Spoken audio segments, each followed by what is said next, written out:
Бир сутка кирпик какпай күтүп отурган эненин арманы эмнеде? Офиске келиңиз, жылбай отуруп туруңуз деген бойдон убадасын аткарбай алдап кеткендер кимдер? Буларга ким чара көрөт? Менин арманымды ким угат? Деп жеке уюлдук телефонуна видео далил катары тартып, элге кайрылып жаткан апа Айсидахан Өмүрбекова. Мына ушул кабинетте отурам. Ушул жерден жылбай отур деген. Ушул кабинеттен жылбай отурам мынакей. Бир сутка ушул жерде кирпик какпай отурам. Мени түшүнгөн адам барбы? Буга өтөшүп оборудованияларын чыгарып алсам, 800 адам кайда барат? Бирөөсүнүн орукчан баласы бардыр. Бирөөсү ошол холодильнигине тамагын сактап жанбагар. Ал жерде токтон бөлөк газовый неме жок. Ток менен гана элдер жашап, ток менен гана тамактанышат, ошого бышырышат. Мен ошодон коркуп, элдин кусуруна калбайын деп коркуп, мен макул эртең келсе эртең келип, бир айдан келсе бир айдан келип, өзүмдү өзүм талатып жүрөм да. Менин үнүмдү угара адам бар бекен. Каяка кайрыларымды да билбей атам. Ошо кече Октябрьскийга да ровдысы келип неме кылды. Неме охрананын кишилери да келди, скорый да келди. Мен көгөрүп кетпедим. Себеби булар эркекче сөз берген. Видео кайрылуу кыш мезгилине туура келет. Бирок арадан бир канча айлар өттү. Убададан дагы деле дайын жок. Эртең келиңиз деген куру сөзгө ишенгиси келбей, үзүлбөгөн үмүт менен жашап келген энени алдагандар кимдер? Сөз башынан болсун. KG Group курулуш компаниясы менен биргеликте Айсидахан Өмүрбекова жеке ишкер ортосунда бир нече жыл мурда келишим түзүлүп, анда көп кабаттуу үйлөрдүн электр мамычаларын тартып берүү иштери аткарылган экен. KG Group курулуш компаниясы курган бир катар көп кабаттуу үйлөрүнө барып, аткарылган иштерди жеринен көрсөтүп берди. Биз 2016-жылдары KG Group'нун бул объектисин, буну бүткөндөн бул объектисин бүтүргөнбүз. Материалдар KG Group өздөрү алып берген. Туташтыргандарды биз туташтырганбыз, ичиндеги оборудование биздики. Оборудованияга да акчаны ала электин эле.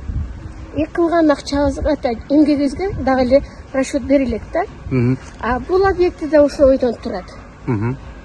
Бул объектиде ошо материалдардыкы, оборудование биздики, өкөтөн KG Group'тардыкы болот.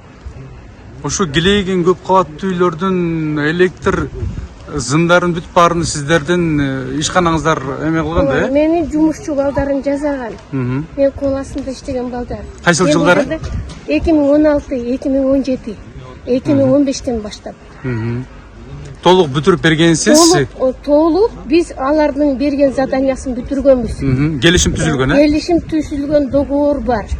Договор бар, бирок электр оборудование ичиндеги авер, вуру ошолордун шаймандарын койгондон аларга бизге акча берилет да. Жасаган жумушубузга да берген жок. Электр оборудованияга да акча берилет. Эртең кел, мына кел, анан кел деп мындай шылтоолорду айтып атат. Мурун Имамидин Ташев бизге наличка акча беребиз деп договор түзгөн. Бирок наличка акча болбой көп жыл өткөндөн 21-жылы мен вынужден болдум оборудованиянын ордуна акчаны келмек болуп, кылган жумушубуздун акысына үй бермек болду. Мен ага макул болдум. Себеби эчтеке албагандан көрө ошол бартерный системага өтүп туруп, бартер системадан квартираны алдык. Бул жерден 2 комната квартира бермек, бирок 2 комната квартиранын ордуна 63 квадрат неме студия берилип калды. Биздин бере турган договор түзүлгөн квартираны кимдир бирөөгө берип ташташтыр. Мындайга айтсам, отдел продажа шылтады, сотрудник бири-бирине шылтап койду. Мен ызычууга жогурак үчүн ага да макул болдум. Бул үйдүн немесинен эсебинен бир квартира алдык да, 63 квадратты. Калган жумушубузду качан төлөйт билбейм да. Имамидин тияка жатып алды. Азиз, мен билбейм, силерди тааныбайм дейт. Если бизди тааныбаса, бизде договор бар да. Кылган жумушубуздун бүткөн үчүн элдер жашап атат. Если биз жумушту бүтүрбөсөк, элдер жашабайт болчу. бир эле квартирадан бир хозяйка болсо, ал хозяйканын бала чакасы менен 5-6 адам бар. Абрудан чыгарып кетем деп айтсам, мен чыгарылганы бир жагынан дит барбайт. Себеби бирөөнүн баласы орукчан. Кимдир бирөө тяжелый жатат. Мен өзүм деле инсульт алып, после инсульта кылырап жүрөм. Өзүм да ойлоп, мен абрудан чыгарылганым жок. Майы чыгарайбызке, тиишпеңиз эже. Чыңгыз Айтматовду, Асанбайды карайбыз. Сизге июнь карайбыз дедим. Мына июндун акыркы күндөрү болуп атат.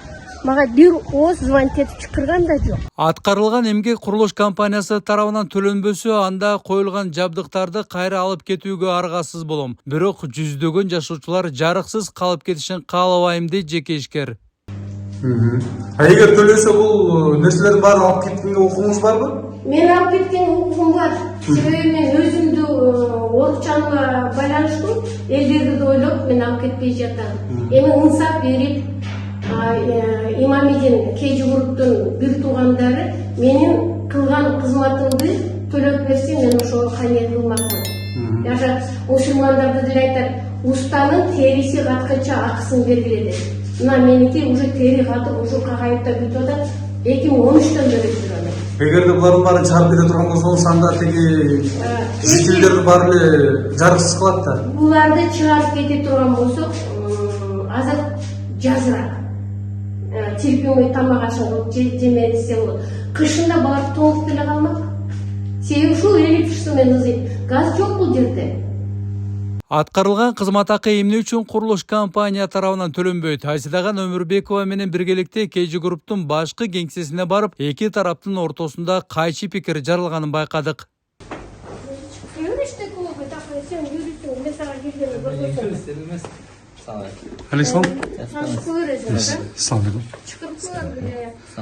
Эми вынужден болду. Себеби объекттер жасагандарым бар, билесиңер. Чыкырам деп чыкырбай жатасыңар. Май тийишпей, үйүн чыкырабыз дедиңер. Азыр Эркен журналист Нургазы Жаныбек, Фатых фамилиям. Рахмат Турсунов Айбек. Специалист бул жакта катышты. Специалистпи? Специалист. Азыр бул эжебизди тааныйбыз. Штан бери. Азыр рахмат сиздерди чакырган экен, маалымат иретинде.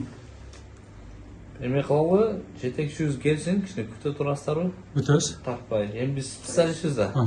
Катарда специалист тартып интернетке чыгаргандан майда чыкпайт. Эштен киргенде деле. Анан бардык суроолордо ошо жетекчибиз, юристибиз жооп берип койсун. Жарым саат, 1 саат болушу мүмкүн. Отуруп кичине күтүп, сулпу ичип турсаңыздар. Так эле файда күтүп турайлы анда, Боло берет. Биз тартпай эле коюңуздар. Биз не катарда специалист. Сиз эмеңиз жетекчилер менен байланышыңыз, анткени биздин дарекке бул эже арыз жазып кайрылып атат да. Мына канча жылдан бери кылган кызматым үчүн эмгегимди ала албай жатам деп атат. Ошонун негизинде биз маалыматты тактап коелу деген максатка гана келдик. Биз ошон үчүн июнду бүтүп атат, чыкырбай атасың. Анан кийин мен да талмам тутту да, мына сага. Ортодо договор бар экен, эме үчүн ушул келишимди аткарбай жатат.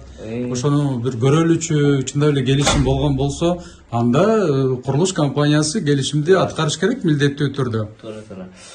Жетекчибиз келип жооп берсин анда, биз баягы Сиз байланышып көрүңүз, ошо Тештиш керек экен да чеке. Кантип териштирет да? Канча жыл жүрөм, ошону айтыңчы. Мен жүзүм жарык болушу мынча керек да. жыл жүрүм деп айта албайм да жеке. Даже нарядтарыңыз жабылып атыр да. Жабайлы, жабыласыздар. Азыр мен эжеке ага жаба турган кайсы сотрудник деле жок. Эксплуатацияга тапшырасыз, кое туруңуз дедиңиз. Эксплуатацияга тапшырбай атпайсыңарбы? Тапшыргыла, ошондо жабылат. Азыр эле сүйлөштүк. Көп нерселер бизде арестте. Ошону мен эмне кылайын, ошону айттым. Хорошо. Милдетке тапкайда тартып Мөйлө, өзүңөр айткыла. Сизге мен Мага эжеке монунчанчы күнү келиң, монунчанчы күнү чечилет да деп да айта албайм да.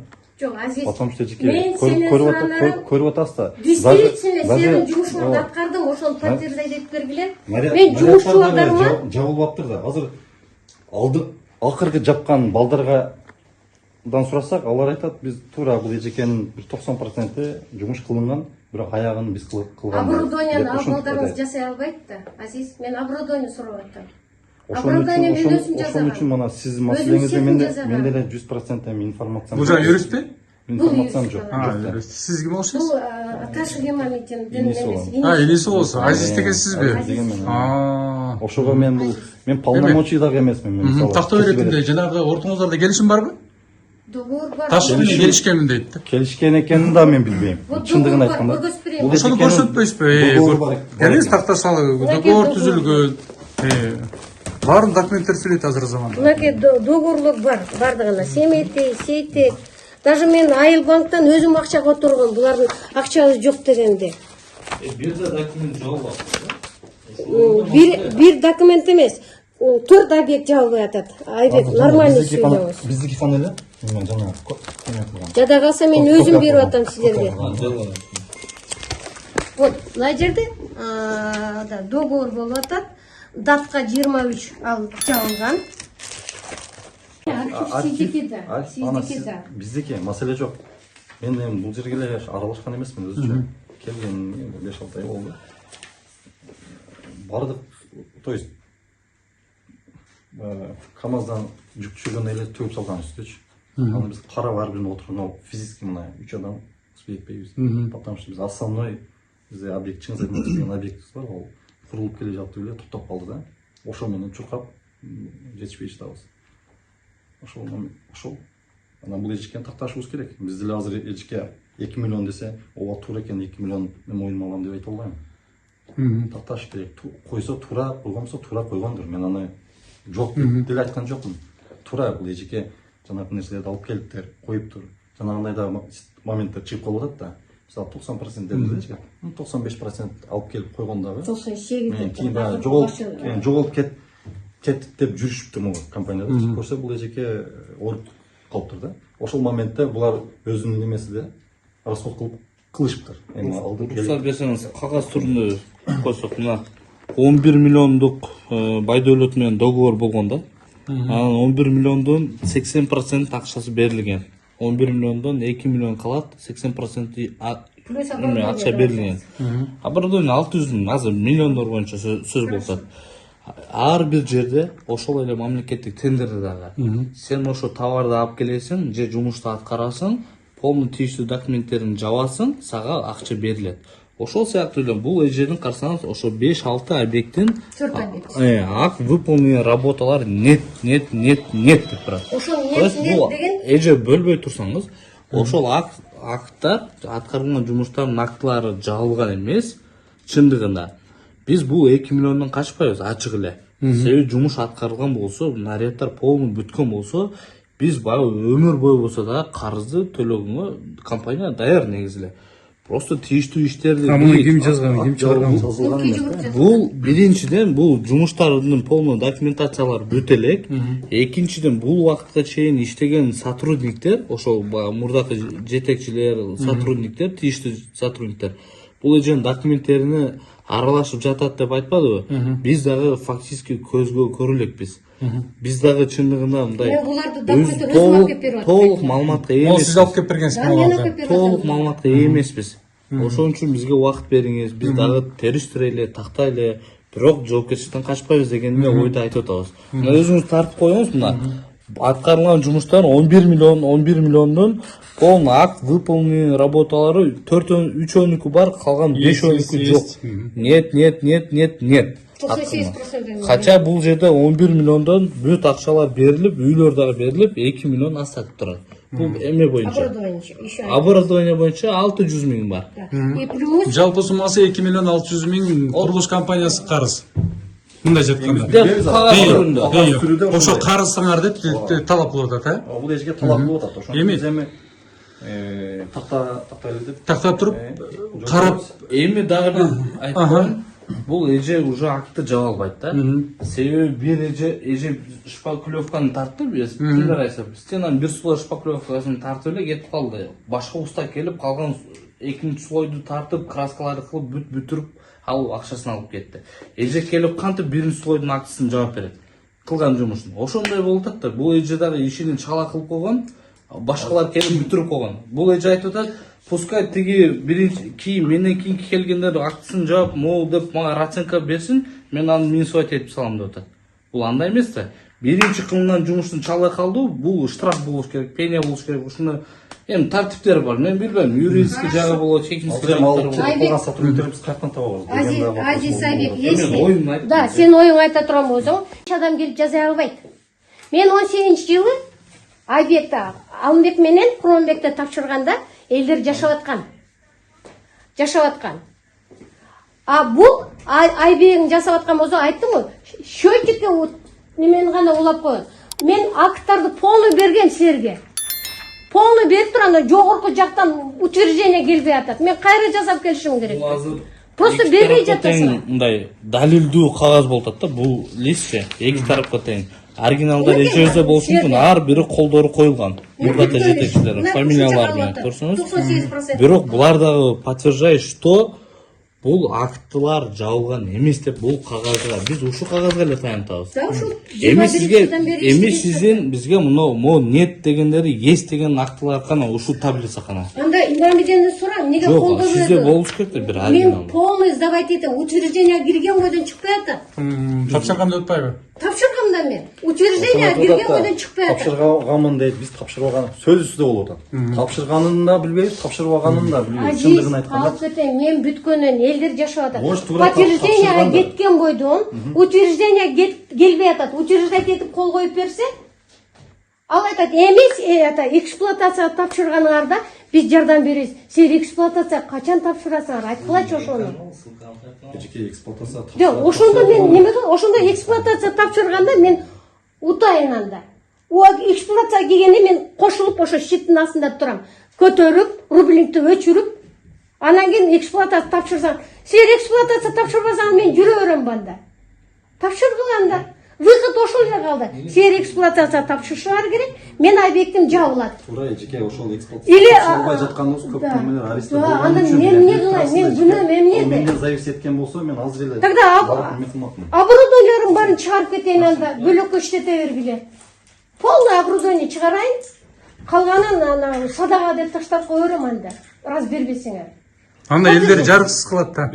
Да жарыксыз калат, элдерге бир катыңды успокаивать эткениңер оңбу же 10 катын келип ызылдаган оңбу, ошону айтып Бар жок, арестте турат. Эмнени беребиз азыр? Айтыңызчы. Биз да билбейбиз. Жок, силер мен бирдекени бергиле деп айткан жокмун. Тигини жапкыла, мен налогтун жабайын. Мен жүзүмдү ачкыла, мен силердин жасаган жумушум чын. Жабыңыз эже. Письмо жазып бергиле. Жеке ишкер Имамиден Ташев төптөгөн курулуш компаниясынын абалы мурдагыдай эмес. Эсиз калган Эрмечөлдө кеңседе иштеген адамдын саны дагы аз калыптыр. Убагында алдыңкы орундарда турган компаниянын иши солгундап калганын, жада калса карызды кантип төлөп беребиз? Учурда колубуз байланган деп жооп беришти. Азиз Ташев KG Group курулуш компаниянын жетекчинин милдетин аткарып жатыптыр. Компания учурда оор сыноого кабылып, электр энергиясы кызматын көрсөткөн эненин иштерин жакындан таанышып чыгып жооп беребиз деп убадасын берди. Компанияны эми банкрот болуп отургандай эчтекеси калбай калды деген нерсе эмес. Квартиралар бар, помещениялар бар, счетту дагы акчалар бар, элден келе турган акчалар бар. Биз жакшы ниет кылып эле күтүп отурабыз. Мына эшигибиз ачык. Жок, биз банкрот деп качып кеткен жерибиз жок. Мамлекет жардам беребиз деп сөз берди, мына эл мен жакып эле. Сону күтүп атабыз. Буйрук салып чечилип калган болсо, бул эжеге деле айттым, эжеке, макул ошол сиз айтканыңызды биз тактап көрөлү. Может, сиздики чын болгон болсо, аны деле ачык эле айтып коеюн. Эми сразу эле чечилип калса, ана деп эле берип кое албайбыз. Анда биз почтадан бөлүп берели деп туура элеби эжеке? Ошентип айтып атабыз. Дагы биз дагы эмне деп айта алат? Анда эмне кылабыз эжеке, сен азыр чечилүүчү эме болуп атат. Просто биз эми мончончу күн чечип беребиз, мончончу келиң деп мен айта албайсам да, потому что менден бизден зависит этпеген. Бирок маселени карап, мүмкүн болушунча эртерээк документтерди карап, бул эженем биз деле каждый день келип бул жерде биздин 1 саат, 2 саат убактыбызды алып өзүнүн нервин жеген бизге деле эме эмес. Батыраак чечилсе бизге деле. Анда мээңдин бир чегесине жазып кой. Байдөлөттөн, Асележеден, мынанча бересем бар, ушул коммерческий помещениени берели же мына квартираны берели деп мага звонить эткиле, мен басып келбейин. Мен эл астында, журт астында жүзүм жаркыгыла. Что силер менен иштештим, силерди аласам бар, мен күлүп жайнап кетейин. Потому что бул бир эле эженин маселеси болгондо мен только ушул эжекенин маселеси менен чуркамакмын да. Потому что буга окшогон эжекелер көп экен. Компания карызы бар адамдар келет. Компанияга карыз миллиондогон адамдар, подрядчиктер бар. Ишини кылбай качып кетип калгандарчы. Бизде баягы акча түшүп калсын деп ал жак менен чуркап, бул эжек калып кетип атат да. Физически эми өзүңүздөр көрдүңүздөр. 7 адам эле иштеп атат. Бул юрист, мен жардамчы. Хотя бул жерде 40 адам иштеши экен, эжеке. Көп Көп иштеши экен да. Ошон үчүн баягы физически Суктан чүйелдер. успеть этпей жатабыз, ошол эле. Анан жанагы көп нерсе арестке коюлуп калган үчүн келип маселе чечилбей жатты. Ошол чыккан болсо биз териштиребиз, карайбыз. Буга чейин эле жерде компания менен иштей эле келиптир. Эч албай эмес, почти 80%-ын эчке алыптыр. Ким ушундай эми болуп калган үчүн. Азыр ошондо курулуп жаткан объектиңер дагы жок, сатылып аткан объектиңер дагы жок азыр. Потому что 7-8 этажга келип токтоп калды. Эми өзүңүз билесиз да. Жанагы эме болгондон кийин ошого жогу элден түшкөн дагы акча токтоп калды. KG Group курулуш компаниясы тарабынан салынган үйлөрдүн жашоочулары тех паспортун 7 жылдан бери ала албай жатабыз дегендер да жок эмес. Тиешелүү органдарга кайрылдык, бирок натыйжа чыкпай жатат деп нааразычылыгын билдиришти. Азыр биз 3 объектке бардык да, сөзүн ачык элечи. Барсак жанагы Абайдагы жителдерден айтып атты, бизге тех паспорт берилбей жатат. 7 жылдан бери ала албай жатабыз дейт. Тура мен аны тура эмес. Потому что бар жок азыр арестте. 12 киши калды. Бүт алышкан. Боско тапшырылып, по этапкаларга. Биз Босокодон киргенде биринчи аял эле арзан Биринчи баштады. аял эле сүйлөдү. Сөзүн Киргенде. таныбайлы. Замкомдун замымын деп айтты жардамчысы. Да. Тура эми бардыгы эле эми жагына албайт экенсиз. Эми жагына албайт Эми эмес. угуп турсаңыз Жакпаңыз эжеке эч кимге. сөздү эми бөлбөңүз эжеке, мен муслимди эме кылчу. Мисалы Абая дейсиздер. Мисалы Абаяда ошол убакта тех паспорт канчага берип жүргөн? 7,5 миң сомго кылышбай качышып жүрүп да. Мисалы Абаядан почти канча процент алган? 90% алган. 10-15% калып кеткен. Потому что 7 миң кымбат деп. Анан калып кеткен дагы, анан жүрүп азыркы моментте өзүңүз билесиз, баягы көп нерселер арестке түшүп калды. Ошол негизде биз тех паспорт бере албайбыз. Ошол эле. Кээ бирде азыр тех паспортду алгыла десем 25 миң официально. Госрегистр канча санап берди? 25 миң. Мен өткөндө айтып атып, 100 миң санап берди. жанга согласить жасай бергиле деп айттым эле ошол. Мен айтып атам. Туугандар, эмнеге ошол убакта алып албайсыңар 7 миң убакыта? Туура элеби? Арзан убакта. Арзан убакта. Пулум жок да мен Россияда да мен Америкада да мета өзүңөрдүн проблемаңар. Азыр мындай убакка келип алып, бардыгы биз тех паспорт ала элекпиз деген нерсени койгула. Деген маселе. Туура. Түшүрбөй койду да. Астаттыктары бар ал жердечи.